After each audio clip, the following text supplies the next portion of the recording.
Hello mga kaminyot.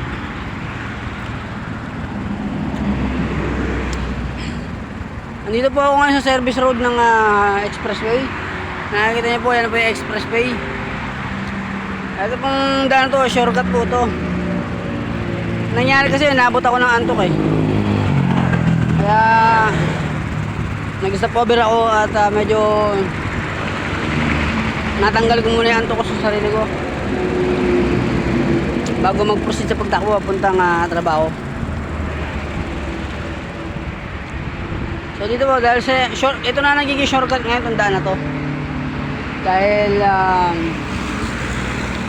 dati ito ang daanan, pero dahil nga bago na yung gawa sa kabila, yung daan sa kabila, ito ngayon ay hindi na masyado itong dinadaanan. Kaya yung mga nakakalam ng daan na to, ito yung ginagamit nilang daanan. Kakagal na dito, wala masyadong hams dito. Kaya medyo makakabirit ka ng maayos-ayos dito.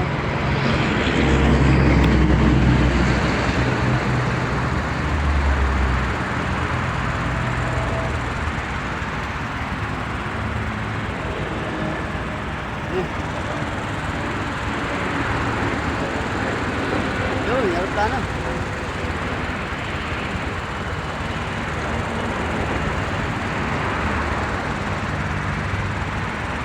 Okay.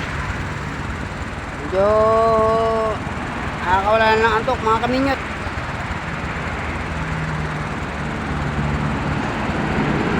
Ganito lang po yung gagawin nyo guys, mga kaminyot kapag nagmumotor kayo or nagdadrive at naramdaman ninyong inaantok kayo, huwag nyo pong pilitin, no? Stop over kayo saglit, tapos medyo mag-stretching kayo konti, lakad-lakad nyo konti, kahit dito lang kayo sa may area ng pinag-stop overan nyo.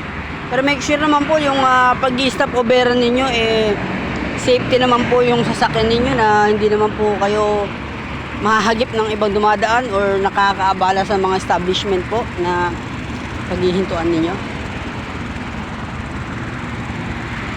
Mga ilang minuto po.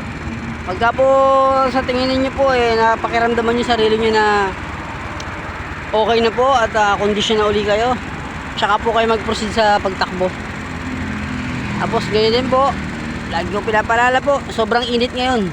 So baka pagdating ko dyan sa unahan bibili rin po ako ng tubig dahil kailangan po yun. Ugaliin po natin uminom ng maraming tubig. Dahil po para maiwasan natin yung heat stroke, lalo po kung always tayo nandito sa karsada na malayo ang mga biyahe, papuntang trabaho o pauwi man. Tubig po yung pinaka-importante natin, marami tayong baon at lagi tayong uminom. Iwas heat stroke po yan. Okay. Hindi ko na pinatay yung motor ko dahil para magana naman po siya. So paano guys, nandito na lang ako at proceed na ako. Okay na ako, hindi na ako inaantok. Thank you God at ginagabayan mo ako sa oras na ito sa aking pagpunta sa biyahe, pag-uwi sa gabi. Thank you po, napakaraming thank you po. Ganyan din sa inyo mga kaminyot,